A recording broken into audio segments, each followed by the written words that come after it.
Shalom, selamat pagi bersama dengan saya Roni. Hari-hari ini kita akan mendengar kabar-kabar yang gembira. Bagimu, kamu akan mendengar berita-berita yang membahagiakan hatimu. Amin. Sebab Tuhan membuat dalam hati saya untuk membagikan perihal hati yang gembira adalah obat. Amin. Saya percaya Tuhan akan memberikan suatu keadaan supaya kamu bisa gembira. Mungkin dengan doamu yang dijawab Tuhan, atau bisa jadi dengan suatu surprise, ya kan? Ada hadiah. Kamu mencapai sesuatu goal yang bagus dalam pekerjaanmu, atau bisa jadi hal yang lain. Yang penting itu akan membahagiakanmu. Amin. Saudara yang terkasih, dalam kitab Amsal pasal 17 ayat 22 menuliskan, Amsal 17 ayat 22.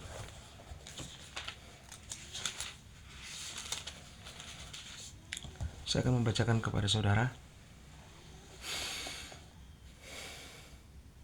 Hati yang gembira adalah obat yang manjur, tetapi semangat yang patah mengeringkan tulang.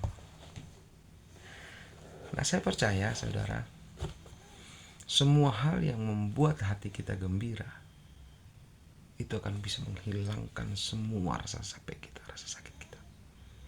Saya seringkali ketika pulang dari pelayanan atau pulang dari keluar rumah, suatu keadaan yang saya pergi dari pagi terus pulang sore, badan saya capek, letih, energi banyak terkuras, mungkin sedang dalam perjalanan. Contohnya waktu kemarin saya pergi ke pelayanan penjara, itu dari kota Siantar menuju ke penjara Labuhan Ruku, itu berkisar sekitar 2 jam perjalanan. Cukup jauh, melelahkan.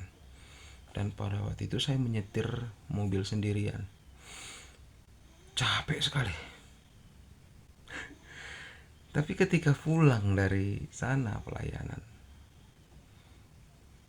sudah sore hari, dan saya buka gerbang, saya berjumpa dengan anak-anak saya. Anak-anak saya langsung berlari dari pintu rumah menuju gerbang. Ayah, ayah, katanya gitu. Aduh, capek saya langsung pluk, lenyap, lepas. Bahagia sekali. Ketika saya pulang, saya disambut dengan teriakan, dengan berlari menyongsong saya, memeluk. Senangnya bukan main, saudara. Itulah hati. Hatimu bisa mengubah keadaan. Dari yang kamu merasa capek jadi lega, penuh lagi, cas lagi. Amin. Nah, jadi saudara, benar kata firman Tuhan, hati yang gembira adalah obat yang manjur. Kalau kamu bisa jaga hatimu, kamu akan melihat tubuhmu itu sehat, bugar, segar. Amin. Nanti kita akan bahas lebih lanjut, lebih dalam. Nah, saya pernah melihat pada majalah Tempo tanggal 30 Agustus 2024. Dia menuliskan ada 7 aktivitas yang bisa membuat orang senang yang bisa menimbulkan perasaan senang itu dalam hati seseorang. 7 aktivitas. Yang pertama, orang itu tersenyum. Ya, yang kedua, orang itu makan makanan yang enak atau makanan favorit. Dia makan, hatinya senang. Yang ketiga, menjadi relawan. Relawan itu artinya apa? Dia melakukan suatu kegiatan membantu orang tanpa menerima imbalan atau balas jasa. Dia memberi aja. Yang keempat, dia berolahraga lari. Yang kelima, dia bermeditasi. Ya kalau kita orang Kristen bilang, kita bersaat teduh, berdoa, merenungkan firman Tuhan. Yang keenam, tidur yang cukup. Yang ketujuh, jalan-jalan keluar rumah, ya, refreshing, ke tempat wisata atau keluar negeri. Itu akan membuat hatimu senang. Nah, kalau kamu melakukan yang ketujuh ini, ternyata tubuhmu itu mengeluarkan hormon yang disebut dengan hormon endorfin. Hormon ini diproduksi dari sistem saraf dan kelenjar pituitari katanya. Saya kurang ngerti ini. Tetapi ini hormon inilah yang keluar ketika dia terangsang untuk diproduksi oleh tubuh. Kamu lari, kamu tersenyum, kamu makan enak, itu hormon itu akan keluar. Nah, hormon ini yang berfungsi untuk meredakan stres. Jadi kamu sedang pusing, beban pikiran berat, stres, hormon ini akan keluar dan meredakan itu. Nah, hormon ini juga meredakan nyeri, sakit, denyut-denyut, dia akan redakan. Dan kemudian hormon ini juga yang meredakan rasa sakit. Tak kita ada luka, tak ada goresan pada tubuh kita, dia yang sembuhkan itu semua.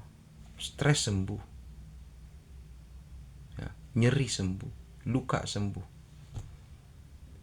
Inilah tugas hormon itu. Dan hormon itu ada dalam tubuh kita, dan kita hanya cuma perlu memicunya supaya keluar. Dengan apa? Hati yang gembira adalah obat. Amsal 17 ayat 22. Hati yang gembira adalah obat yang manjur. Amin. Amin. Saya sering dulu waktu saya masih sekolah, SMA, kuliah, saya sering menonton filmnya Mr. Bean. Mr. Bean itu luar biasa. Dia nggak ngomong, dia cuma melakukan suatu aktivitas fisik, tapi itu membuat penonton tertawa-tawa, hal-hal yang lucu-lucu. Kita sering melihat dia kejar-kejar mobilnya, ya kan, dengan pakaiannya, dasinya, jasnya. Oh, luar biasa Mr. Bean. Siapa yang gak suka? Senang. Kalau kita menonton film itu, kita terbuai, senang. Jadi saudara-saudara yang terkasih, kalau hatimu senang, tubuhmu sehat. Kamu katakan sekali lagi dalam dirimu, kalau hatimu senang, tubuhmu sehat. Saudaraku, gak usahlah kita mencari-cari hal yang merugikan hati kita. Kita mengumpat di sini, kita memfitnah di sana. kita menjelekkan orang lain, itu hanya membuat hati kita semakin terluka. Gak usah dicari, gak usah ditunggu, dan gak usah perlu diundang. Seperti dulu pernah ada yang menuliskan buku, "Selamat pagi masalah, selamat datang ke dalam kehidupanku." Aduh Tuhan Yesus, saya bilang, kamu gak perlu mengundang masalah datang, masalah itu datang sendiri. Nah sekarang yang kamu perlu adalah bagaimana mengusir masalah itu dari dalam hatimu. Bagaimana caranya mengusir itu semua? Karena ketika ada masalah dalam hatimu, penyakit datang. Kalau kamu menyimpan masalah dalam hatimu, maka pikiranmu itu akan terganggu. Kamu akan merasa beban yang begitu berat di atas kepalamu. Kamu akan melihat hanya masalah, dan kamu hanya mendengar hanya masalah. Dan mulutmu secara otomatis itu akan menceritakan masalah terus. Semua indera yang kamu miliki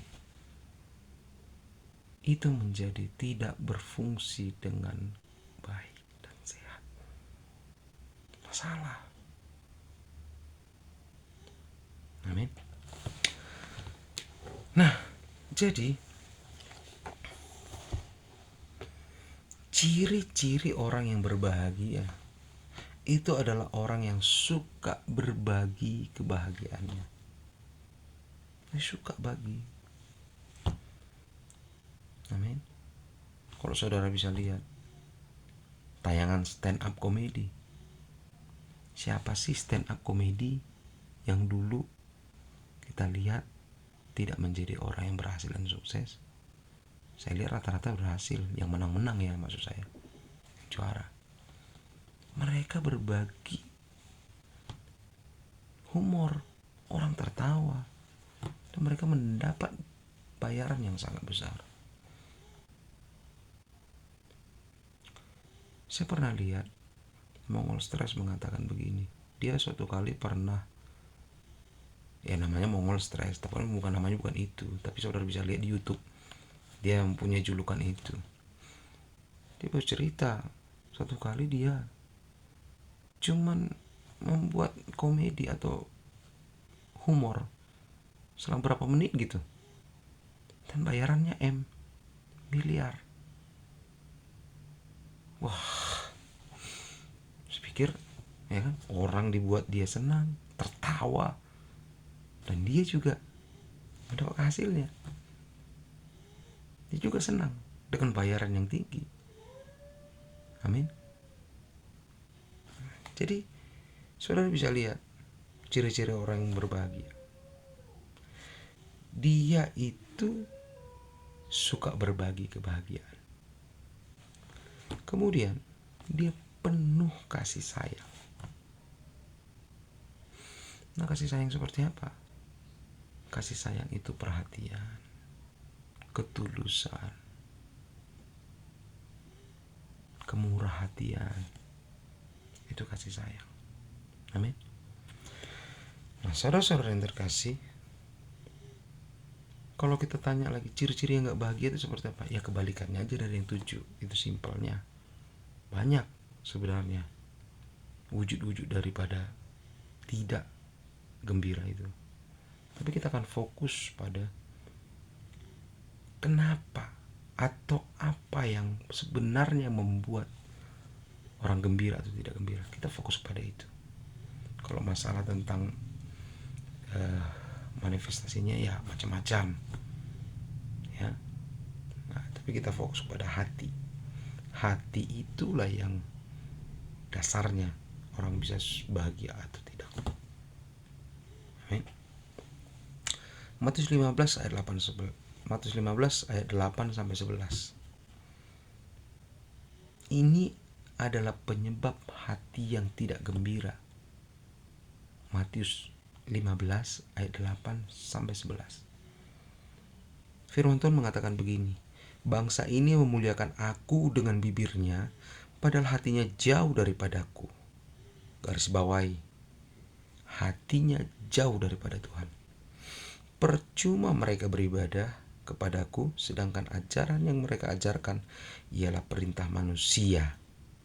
Garis bawahi, ajaran yang mereka ajarkan adalah perintah manusia, bukan perintah Tuhan. Hatinya jauh, ajarannya pun ajaran manusia, bukan ajaran Tuhan. Lalu Yesus memanggil orang banyak dan berkata kepada mereka, dengarkanlah dan camkanlah, bukan yang masuk ke dalam mulut yang menajiskan orang, melainkan yang keluar dari mulut, itulah yang menajiskan orang. Kalau kita lanjut di ayat yang 19-nya, karena dari hati timbul segala pikiran jahat, pembunuhan, perzinahan, percabulan, pencurian, sumpah palsu, dan hujat. Dalam hati. Jadi nih, kalau kamu makan banyak ya, itu nggak membuat hatimu kecewa, ya kan? Kalau kamu minum air yang banyak, belum tentu itu membuat kamu tidak bahagia. Tetapi apa yang dimaksudkan di sini? Itu sistem atau pola hatimu itu bekerja. Itu yang membuat kamu tidak gembira. Kalau hatimu jauh daripada Tuhan, gak melekat sama Tuhan, kamu akan sulit untuk bisa tertawa. Kalau kamu hanya mengagung-agungkan, mengikuti cara-cara manusia, maka kamu akan kecewa. Hatimu tidak dilingkupi dengan keilahian lagi. Kamu harus kembali kepada Tuhan, dekat kepada Tuhan, dengar firman Tuhan, maka kamu akan menikmati yang namanya kegembiraan itu. Amin. Orang yang gembira itu tidak mempunyai ketakutan, tetapi dia mempunyai keteguhan hati yang kuat dalam hatinya. Amin. Jadi apa yang harus kamu lakukan supaya bisa gembira? Firman Tuhan mengatakan di Matius pasal 11 ayat 9, pikullah kuk yang kupasang dan belajarlah padaku, pada Tuhan, karena aku lemah lembut dan rendah hati, dan jiwamu akan mendapatkan ketenangan. Kamu harus mulai mengambil beban itu, mendekat kepada Tuhan. Amin. Dan melakukan perintah Tuhan. Enggak berat. Dikatakan itu semacam kuku atau beban yang ditaruhkan ke pundakmu. Tetapi itu ringan, karena Tuhan Yesus sudah melakukannya duluan, dan kamu bisa belajar dari Dia. Hati Tuhan lemah lembut dan Dia rendah hati. Amin. Matius 12 ayat 30, kasihilah Tuhan Allahmu dengan segenap hatimu, dan dengan segenap jiwamu, dan dengan segenap akal budimu, dan dengan segenap kekuatanmu. Kau harus mengasihi Tuhan dengan segenap hati, full heart. Amin. Penuh. Matius 6 ayat 21, karena di mana hartamu berada, di situ juga hatimu berada. Letakkanlah hatimu dan isi daripada hatimu, itu firman Tuhan, maka kau akan melihat, engkau akan merasakan ketenangan, damai sejahtera, sukacita itu melimpah dalam hati. Kalau kamu menaruh harta duniawi dalam hatimu, kamu bekerja, suatu saat badanmu akan sakit. Kalau kamu misalnya hanya memikirkan masalah ini harus pecahkan, masalah ini harus dipecahkan, masalah ini harus pecahkan, sementara kamu gak tanya kepada Tuhan, kamu akan jatuh sakit. Kalau kamu terus berkompetisi